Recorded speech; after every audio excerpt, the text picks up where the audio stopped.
Hola, muy buenas tardes. El día de hoy vamos a exponer un paper de Radiographics llamado Lesiones pulmonares inducidas por medicamentos, un enfoque basado en escenarios y patrones para un problema desconcertante. Es un paper que fue publicado en noviembre del año pasado. Estos son los autores y sus respectivas afiliaciones.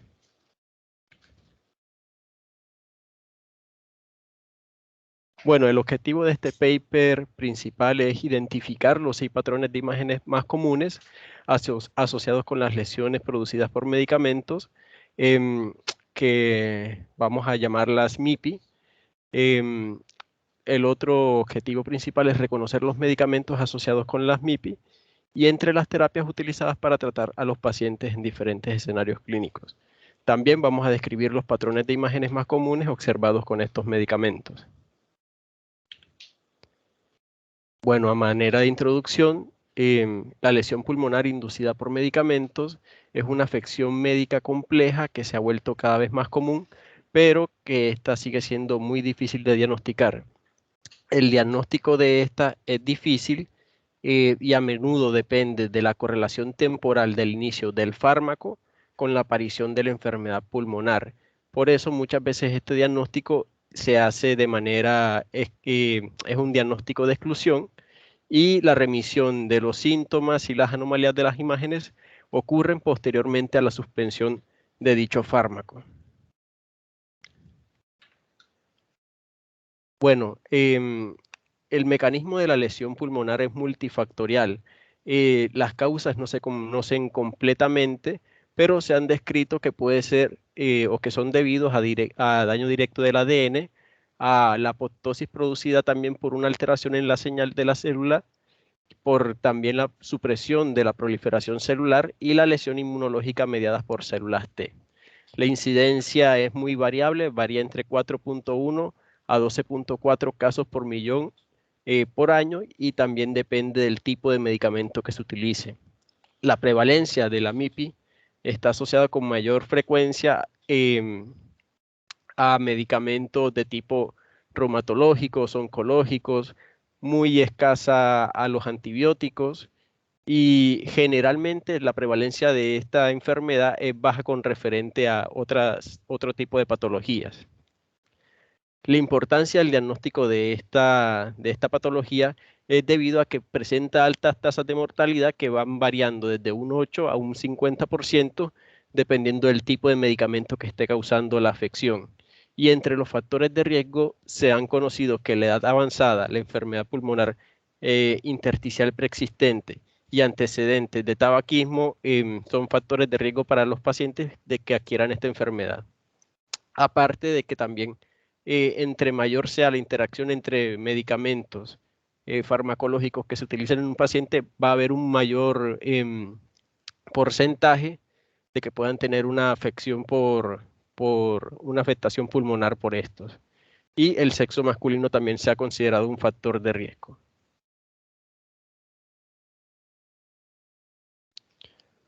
Bueno, los medicamentos que están asociados a altas tasas de las lesiones pulmonares generalmente son estos: los medicamentos quimioterápicos, los medicamentos antiinflamatorios, los cardiovasculares, los antibióticos y otros como los misceláneos, haciendo referencia a los medicamentos que son de productos biológicos que se están actualmente creando.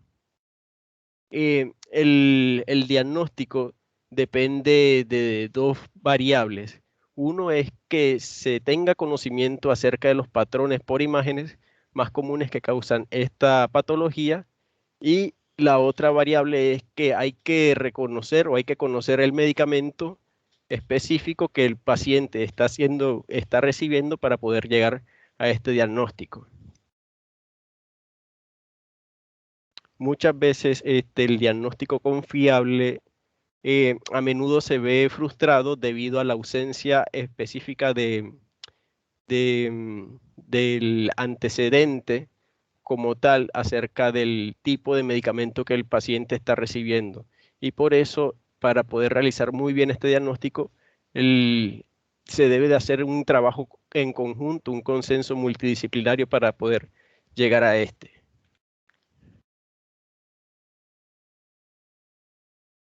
esta tabla habla acerca de los diferentes escenarios clínicos que vamos a tener con referente a las MIPI. Tenemos como tal los medicamentos que se utilizan para reumatología y gastroenterología, los cardiológicos, los hematológicos, los oncológicos y algunos que se utilizan en los pacientes que están hospitalizados. Estos son los agentes más comunes y estos son los patrones radiológicos más comunes que generalmente están presentando al momento de realizar la tomografía.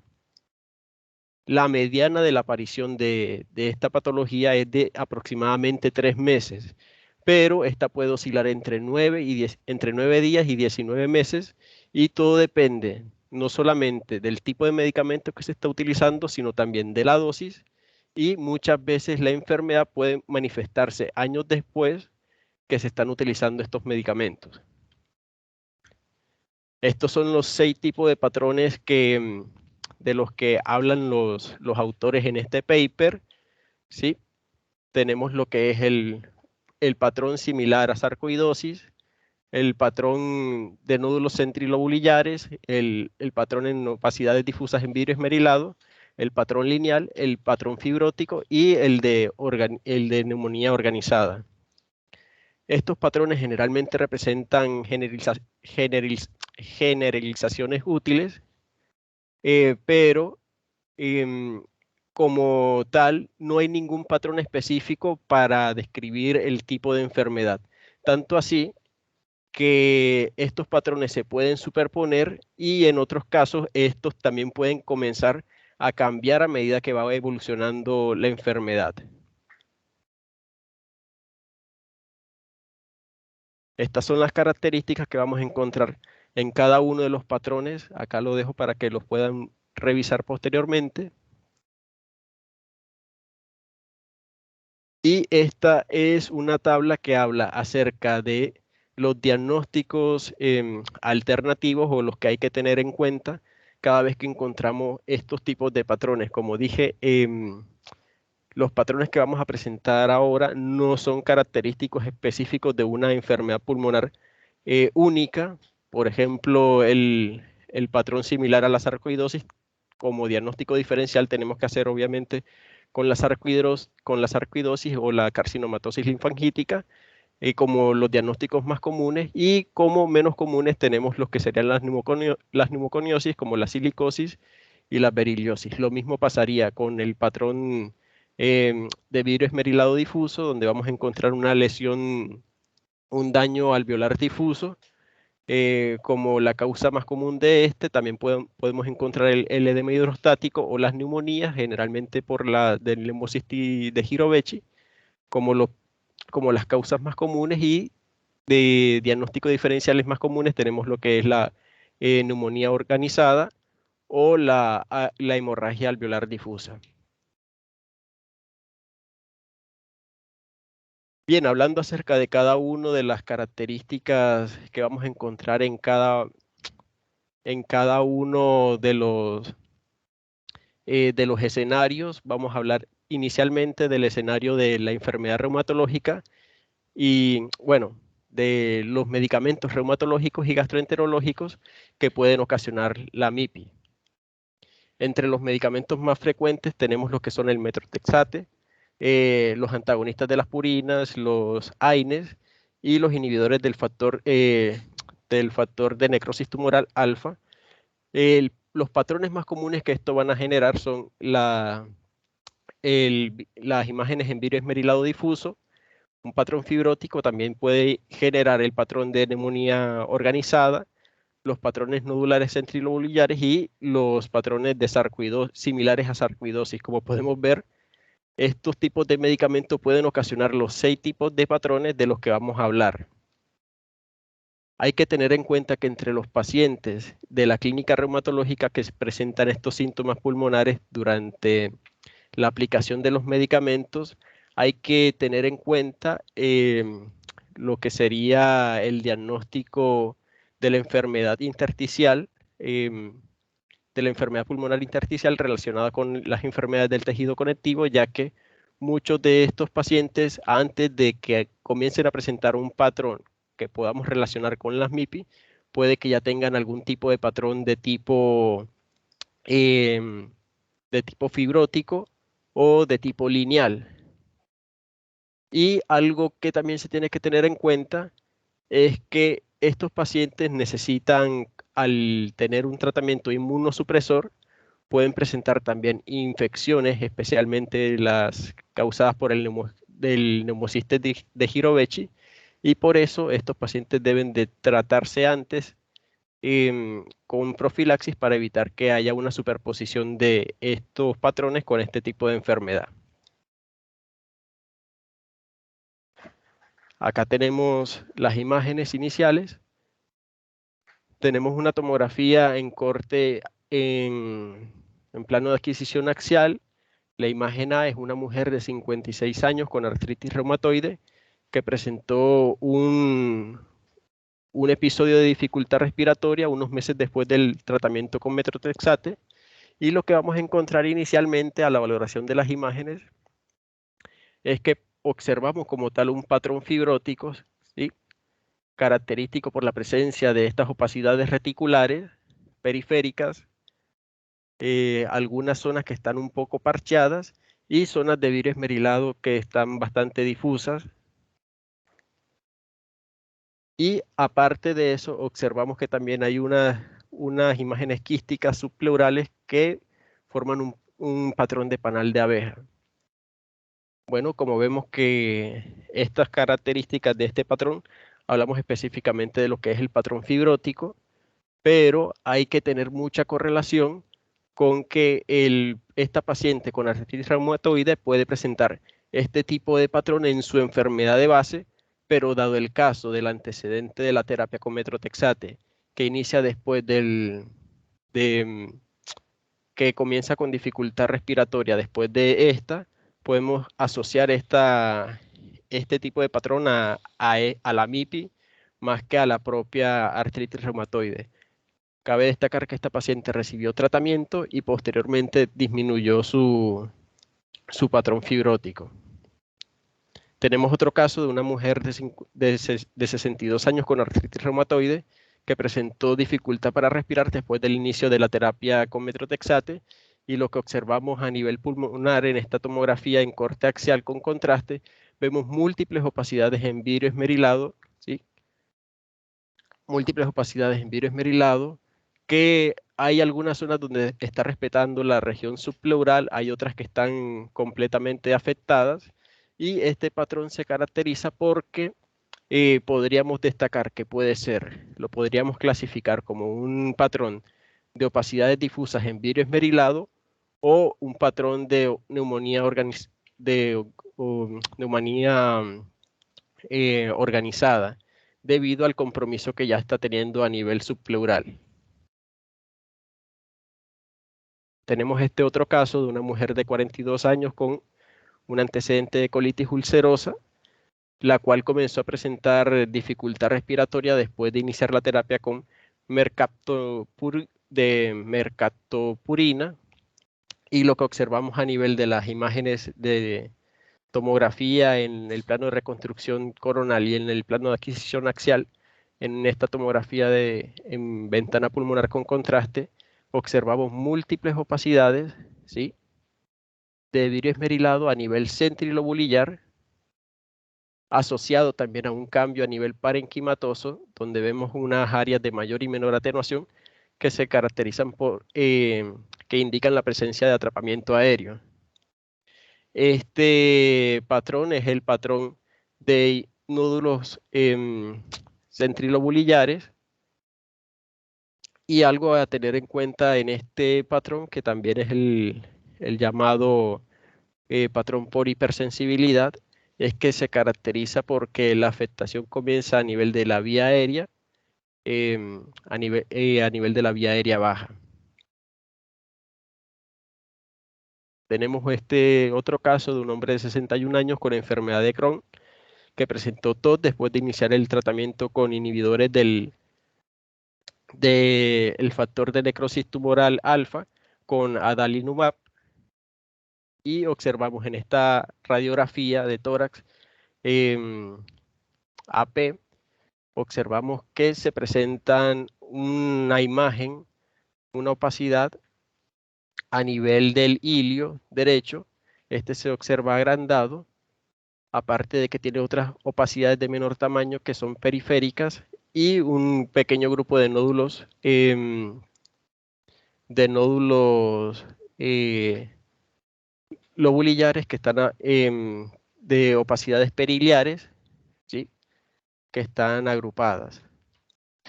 Mientras que la tomografía que revela este paciente, esta tomografía en corte axial, observamos que se observan a nivel peribroncovascular, ¿sí? Observamos esta presencia de estas imágenes nodulares perilinfáticos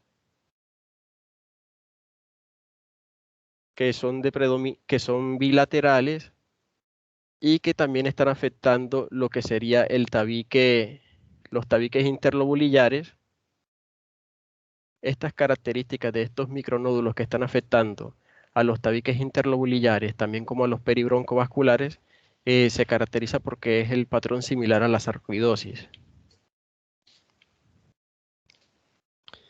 Tenemos otro caso de un hombre de 65 años con artritis reumatoide que se presentó para una tomografía de control durante el tratamiento con adalimumab, donde se observan múltiples opacidades en vidrio esmerilado bilaterales que comprometen ambos campos pulmonares, ¿sí? Y diferentes segmentos, pero con una presencia de un respeto de la zona subpleural.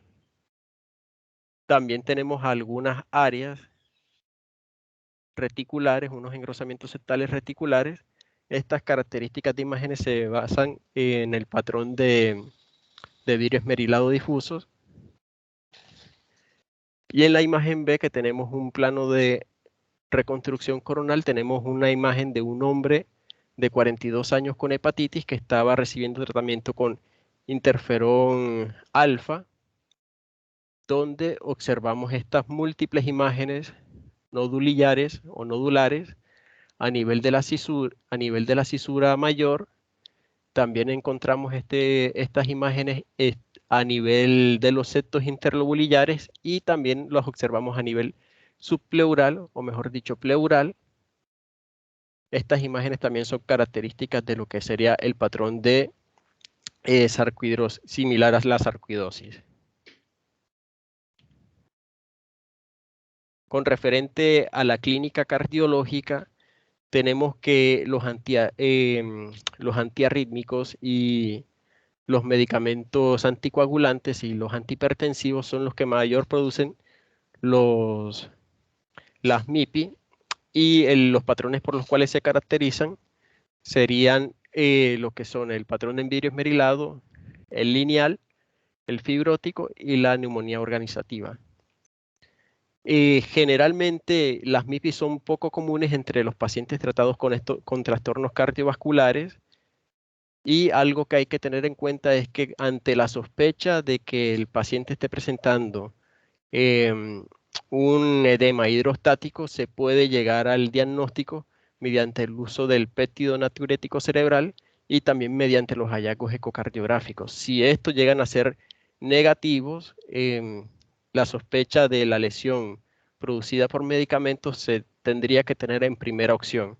También es útil reconocer que los medicamentos que pueden imitar al edema al causar un patrón de vidrio esmerilado difuso o el patrón lineal, siempre se observa asociado en este tipo de patologías, o mejor dicho, en este tipo de medicamentos. Observamos este caso de una mujer de 56 años con enfermedad renal en etapa terminal en tratamiento con warfarina por una fibrilación auricular, donde observamos múltiples opacidades en vidrio esmerilado que son de predominio central, respetando el área subpleural, asociado también a un poco de engrosamiento a niveles reticulares. Este patrón es característico por característico de las opacidades en vidrio esmerilado, el patrón de opacidad en vidrio esmerilado.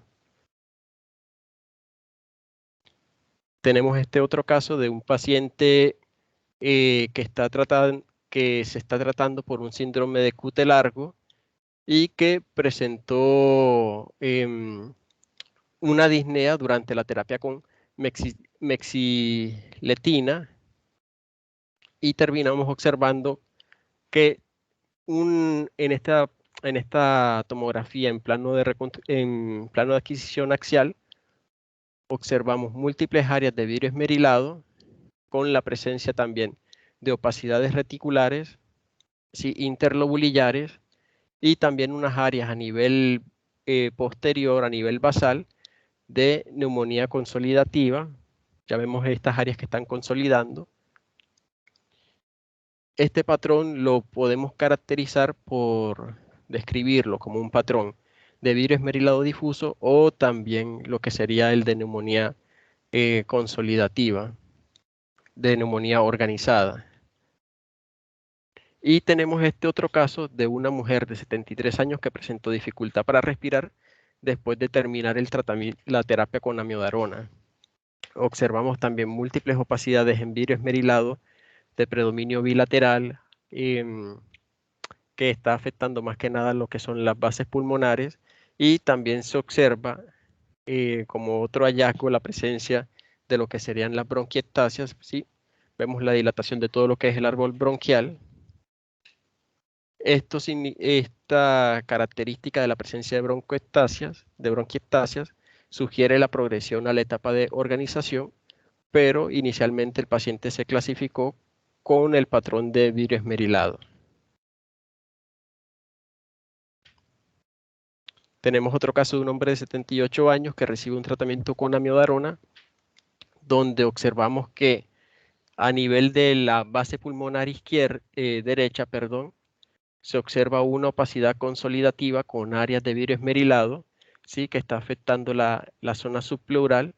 A nivel de la ventana de mediastino observamos que el parénquima presenta un realce, que esto es debido al depósito de yodo inducido por la amiodarona, y el diagnóstico definitivo que se le dio a este paciente fue em, un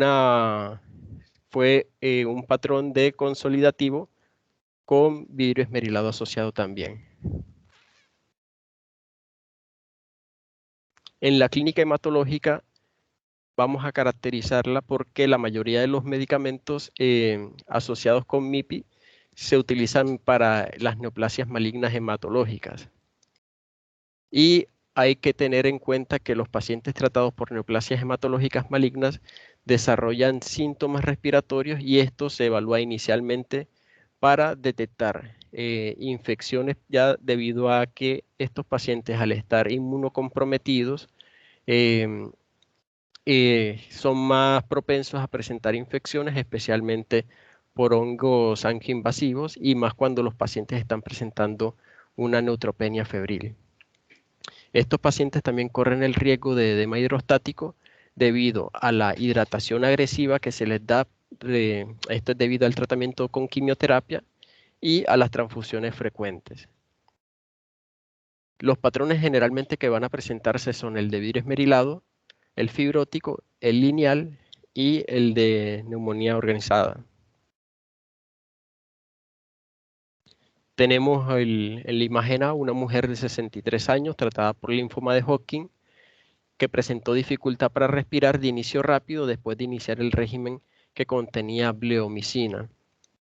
Lo que terminamos observando en las imágenes, ¿sí?, es múltiples opacidades en vidrio esmerilado, con la presencia también de lo que serían un patrón reticular, un engrosamiento a nivel de los septos inter e intralobulillares, y a nivel de la base pulmonar derecha ya observamos un patrón consolidativo con la presencia de bronquiectasia por tracción. El paciente se caracterizó como un patrón de vidrio esmerilado difuso asociado también a una neumonía organizada.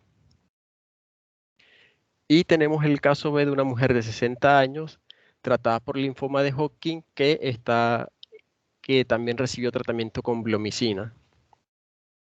Lo que terminamos observando en esta paciente es a nivel del parénquima, múltiple bronquiectasia por tracción, que es lo que más llama la atención, con la presencia de opacidades en vidrio esmerilado y múltiples septos inter e intralobulillares, con la presencia de un escaso derrame pleural.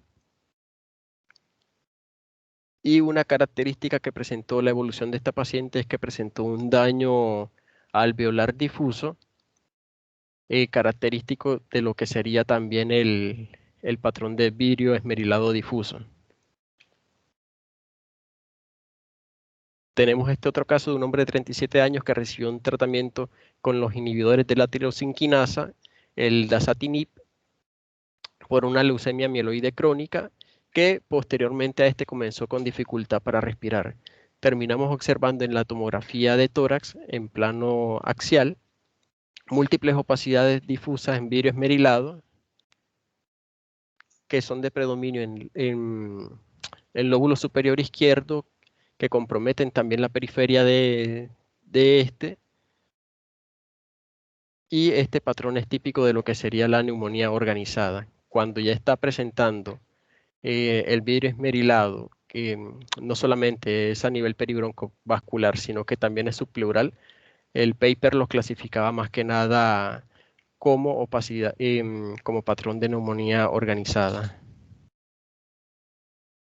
Con referente a la clínica oncológica, la MIPI se asoció con los inhibidores de los puntos de control, y el patrón que más se observaba era un patrón de neumonía organizada, seguido con los patrones fibróticos y el vidrio las opacidades nodulares centrilobulares en vidrio esmerilado. Una diferencia de estos patrones con el que se ve en opacidades difusas en vidrio esmerilado es que estos patrones iniciales, sí, tanto el de neumonía organizada como los patrones fibróticos y también los centrilobulillares, tenían un mejor pronóstico y estaba más asociado la mortalidad a cuando presentaban un patrón difuso en vidrio esmerilado.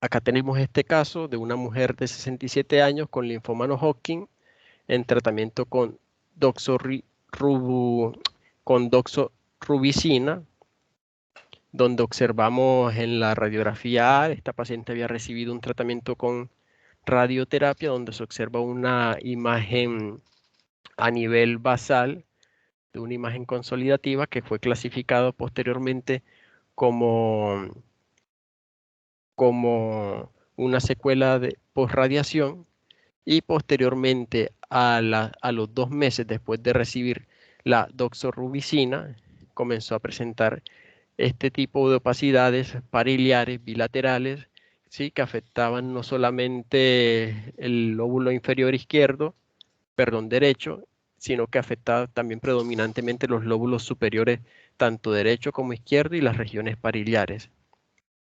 En la tomografía que se observa de esta paciente es que observamos un extenso patrón de vidrio esmerilado difuso con algunas reticulaciones finas que se observan acá, sí, que son engrosamientos pleurales, que son engrosamientos interlobulillares, y este patrón fue compatible con lo que sería el patrón de vidrio esmerilado difuso. Tenemos este otro caso de un hombre de 57 años con carcinoma metastásico de células renales, que fue tratado con un régimen de quimioterapia con gencitabina, ¿sí? Y terminamos observando dos tipos de patrones diferentes, un patrón lineal. Observamos un engrosamiento a nivel de los septos interlobulillares e intralobulillares, con la presencia también de líquido a nivel de la cisura mayor. Observamos que el paciente está presentando derrame pleural bilateral, opacidades a nivel de vidrio esmerilado, una metástasis que ya tenía el paciente a nivel pulmonar. En el plano de adquisición de reconstrucción coronal podemos observar bien lo que serían los engrosamientos reticulares, con la presencia también de engrosamientos a nivel de los bronquios. La característica de este patrón fue tomado como un patrón de virus esmerilado difuso y lineal, y posteriormente, 3 meses después de que se suspendió la gencitabina del paciente, observamos la remisión total de los síntomas y también de las imágenes. Observamos que ya no se observa en esta última imagen, ya no se observaba ni el derrame pleural ni las opacidades en virus esmerilado, y lo que era todo y el engrosamiento a nivel de los septos había desaparecido y continuaban las metástasis. Este otro caso de una mujer de 77 años con carcinoma ductal invasivo metastásico de la mama, que presentó disnea durante la terapia neoadyuvante con trastuzumab, presentó en la imagen inicial unas imágenes en virus esmerilado con un patrón reticular que estaban respetando a nivel subpleural, y también se observaban algunas imágenes quísticas subpleurales que podrían ser compatibles con un patrón fibrótico. Y posteriormente a lo que se terminó el tratamiento o se suspendió el tratamiento con trastuzumab, se vio la remisión completa de las imágenes en virus esmerilado, y lo único que quedó fue estas áreas reticulares a nivel de lo que sería el lóbulo superior, a nivel subpleural, que fue compatible con áreas de fibrosis que ya estaban previamente instauradas en el paciente. Este otro caso de un hombre de 73 años con carcinoma de células renales, ya metastásico, que presentó dificultad para respirar después del inicio de la terapia con nivolumab. Observamos en la imagen A una tomografía en plano de adquisición axial, múltiples opacidades en virus esmerilado peribronquiales, que son completamente bilaterales, asociado a una opacidad consolidativa a nivel del segmento 3 del lóbulo izquierdo, y estas características fueron compatibles con una neumonía organizada. Estas imágenes que observamos en vidrio esmerilado son las imágenes características de lo que sería em, el signo del halo inverso, ¿sí? Porque observamos que son áreas focales redondeadas de vidrio esmerilado que están rodeadas por un anillo de consolidación más denso, que a medida que pasó el tiempo, después de que se terminó el tratamiento con nivolumab de la paciente que se suspende, estas opacidades comienzan a crecer, y 4 meses después hay una completa remisión de estas imágenes. Con referente a los servicios de hospitalización, los patrones que vamos a observar son los patrones lineales, opacidades difusas en vidrio esmerilado, y también lo que serían los patrones de neumonía organizada. Lo que es con referente a las MIPI en este tipo de pacientes, se deben principalmente al uso de antibióticos y a lo que serían las terapias post-transfusiones, pero la incidencia de estas en estos pacientes con este tipo de medicamentos es muy baja. Generalmente, para sospechar de una MIPI, o uno de los fármacos que ha sido más estudiado es la nitrofurantoína, que se caracteriza por la presencia de un patrón fibrótico y que comienza a presentar síntomas crónicos.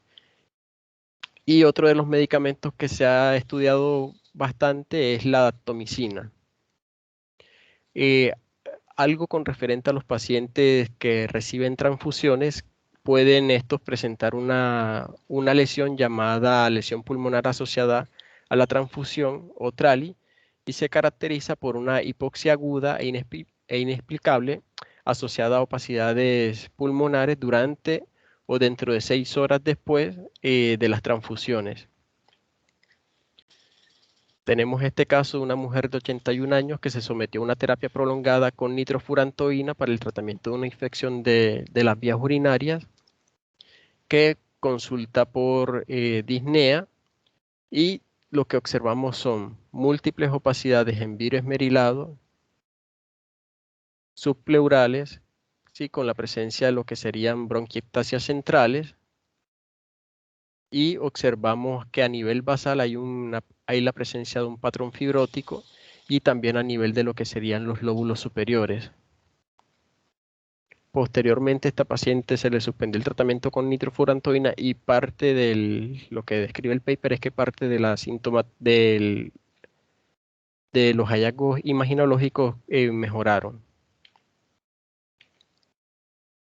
Este otro paciente de 64 años que presentaba una infección a nivel de la rodilla derecha y que recibió tratamiento con daptomicina, se caracterizó porque presentó lo que era una neumonía eosinofílica crónica, y las características que presentaba la radiografía fueron unas opacidades a nivel de los lóbulos superiores de predominio derecho, a nivel también del lóbulo inferior derecho, y la presencia de estas imágenes lineales que se consideraron inicialmente como engrosamientos interlobulillares.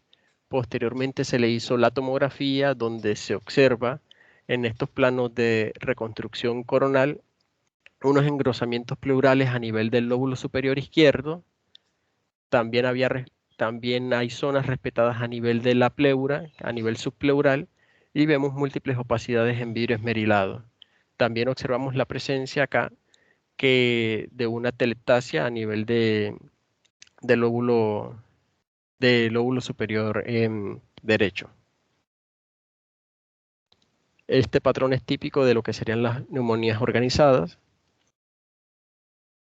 Y por último tenemos esta mujer de 71 años que desarrolló disnea y sibilancias posteriormente a recibir una transfusión, donde terminamos observando esta imagen de radiografía en anteroposterior, esta imagen de radiografía de tórax anteroposterior, donde observamos estas múltiples imágenes lineales que son septales extensas, ¿sí? Que abarcan a nivel del todo el parénquima pulmonar y que también abarca lo que es el pedículo vascular.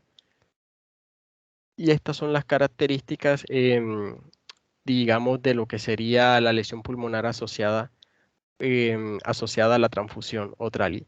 La característica de esta imagen específica es que el patrón que siempre va a predominar es el patrón lineal.